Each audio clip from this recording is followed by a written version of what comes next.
కంది మండలం బ్యాతుల్ గ్రామంలో మాజీ సర్పంచ్ శిరీష కొండలరెడ్డి ఆధ్వర్యంలో ఆషాఢమాస బోనాల పండుగ పలారం బండి ఊరేగింపు మహోత్సవ కార్యక్రమాన్ని ఘనంగా నిర్వహించారు.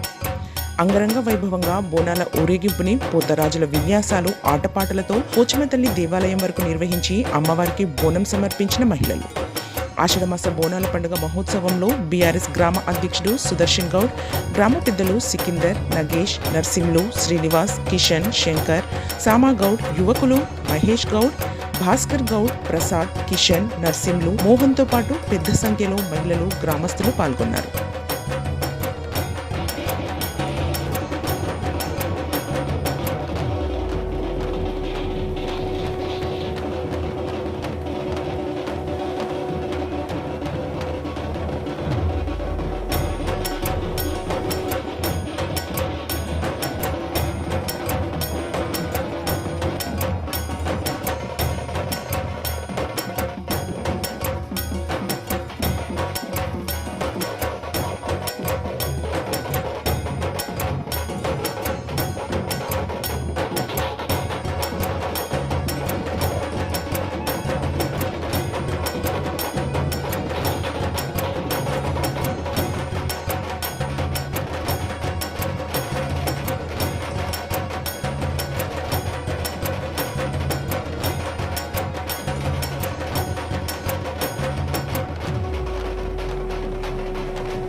బేతోల్ గ్రామంలో కందిమండలటువంటి బేతోల్ గ్రామంలో మరి ఆషాఢ మాసంలో జరుపుకునేటటువంటి మరి పోషమ్మ తల్లికి బోనాల పండుగ సందర్భంగా ఈరోజు బేతోల్ గ్రామంలో మరి 25వ తారీఖు నాడు గురువారం రోజు మరి పెద్దల సమక్షంలో కూర్చొని తేదీ నిర్ణయించి మరి ఈరోజు ఊరంతా మరి కలుపుకునే బోనాల జాతరను వైభవంగా మరి అందరి సమక్షంలో నిజంగా కూడా ఆనందదాయకం. ఎందుకంటే ఇంత పెద్ద ఎత్తున మా చిన్న గ్రామం అయినప్పటికీ మరి జరుపుకోవడం, మరి ఇందులో అందరూ కూడా మరి గ్రామానికి సంబంధించినటువంటి పెద్దలు, మరి గ్రామశాఖ అధ్యక్షుడు సుదర్శన్ గౌడ్ కానీ, మరి గ్రామశాఖ సెక్రటరీ సికిందర్ కానీ, నాగేష్ కానీ, మరి మాజీ సర్పంచి నర్సింహులు కానీ, మాజీ మెంబర్ శ్రీనివాస్ కానీ, మరి మాజీ మెంబర్ కిషన్ శంకర్, అదేవిధంగా సామాగౌడ్, మరి యువకులు మహేష్ గౌడ్, భాస్కర్ గౌడ్, ప్రసాద్, మరి ఇక్కడ ఉన్నటువంటి మరి కిషన్, నర్సింహులు అందరూ కూడా యువకుల పేరు మరి మోహన్, వీళ్ళందరూ కూడా ఎవరి పేరు మర్చిపోయినా ఎవరు మరి అన్యాయంగా భావించొద్దని చెప్తూ మరి ఈరోజు నిజంగా కూడా మరి పొద్దున కొద్దిగా మాకు భయం వేసింది. మరి పెద్ద ఎత్తున జరుపుకున్నప్పటికీ మరి వానదేవుడు మరి మా మీద కరుణిస్తాడా లేదా అని చెప్పేసి పొద్దున వాస్తవంగా మరి 12 గంటల వరకు కూడా భయాందోళనతో అందరం కూడా చర్చ పెట్టుకున్నారు. ఏంది ఒక్కరోజు కొద్దిగా ఒక 4 గంటల సమయం భగవంతుడు మాకు అవకాశం ఇస్తే సంతోషంగా మేము ఈ పండుగ వాతావరణంలో పండుగ జరుపుకుంటుంటామని చెప్పేసి అనుకున్నాం. అదేవిధంగా నిజంగా కూడా మా గ్రామస్తులం అందరం కూడా అదృష్టవంతులం. వానదేవుడు నిజంగా కూడా మరి 2.5 గంటల సంధి మరి ఇప్పటి వరకు కూడా ఏదో చినుకులు పడుతూ మాకు ప్రశాంతంగా జరుపుకునేటటువంటి అవకాశం కల్పించినందుకు మా గ్రామ ప్రజల తరపున అందరికీ కూడా భగవంతునికి ధన్యవాదాలు తెలుపుకుంటూ భగవంతునికి ప్రార్థిస్తూ మరి ఈరోజు నిజంగా మేము అంచెలంచెలుగా మరి బేతోల్లో మరి పండుగలకు ఒక సాంప్రదాయము మన తెలంగాణలో మరి సాంప్రదాయం మన తెలుగువారికి మరి ఈ బతుకమ్మ కానీ, మరి పోచమ్మల పండుగ కానీ, దసరా కానివ్వండి, ప్రతి ఒక్క పండుగ కూడా మనకు మరి చిన్న పెద్ద ఉన్నవాళ్ళు లేని వాళ్ళు కూడా పండుగ రోజు మరి సుఖ సంతోషాలతో మరి అందరూ కలిసి మరి నిజంగా కూడా కొంతమంది మరి కొన్ని సందర్భాలలో వాళ్ళకు పరిస్థితులు బాగలేనందున మరి కొంతమందికి బాగుంటాయి, కొంతమంది బాగుంటాయి. మరి అట్లాంటి పరిస్థితుల్లో మరి పండుగలప్పుడు మరి ప్రతి ఒక్కరు కూడా ఏదో విధంగా మరి ఉన్నా లేకున్నా ఏదో రకంగా మరి డబ్బును పుట్టించుకొని మరి పండుగ చేసుకొని సుఖ సంతోషం మరి ఆడపిల్లలను కానివ్వండి, బంధువులను కానివ్వండి ఇంటికి పిలిపించుకొని సుఖానితో మరి ఈ యొక్క పండుగ జరుపుకోవడం నిజంగా కూడా మరి మేము మా భార్య గారు సర్పంచ్ అయినప్పటి సంది, నేను జడ్పీటీసీ అయిన సంది మరి పండుగలు మరి గ్రామస్తుల సహకారంతో అంచెలంచెలుగా మరి నాకు సాధనంత వాళ్ళు సహకరించినంతగా మరి చేసుకుంటూ తృప్తిపరుస్తున్నానని నేనైతే అనుకుంటున్నా. ఇక ముందు కూడా ప్రజల ఆశీర్వాదం అందరికి కలిసికట్టుగా ఉంటే ఇంకా కూడా మీ కృషి నాకు అందిస్తే, మీ శక్తి నాకేమన్నా తోడైతే ఇంతకన్నా కూడా బాగా చేసుకుందామని చెప్పేసి ఈ గ్రామ ప్రజలకు అందరికీ కూడా ఈ సభకు తెలియజేసుకుంటూ అందరూ సహకరించినందుకు పేరు నా గ్రామస్తులకు, మహిళా సోదరిమణులకు, యువకులందరికీ కూడా ధన్యవాదాలు. మరొక్కసారి ధన్యవాదాలు కొట్టుకు మా యొక్క కుటుంబం మీద మీ అందరి ఆశీర్వాదం, భగవంతుని ఆశీర్వాదం, మీ యొక్క దీవెనలు గ్రామస్తులు అందరికీ ఉంటాయని చెప్పేసి మరొక్కసారి వేడుకుంటూ ఈ అవకాశం ఇచ్చినందుకు గ్రామస్తులందరికీ మరి ప్రింట్ మీడియా సోదరులందరికీ ధన్యవాదాలు తెలుపుకుంటూ సెలవు తీసుకుంటున్నాను. Thanks for watching NV News. Please like, share, and don't forget to comment. Please subscribe our channel and press bell icon.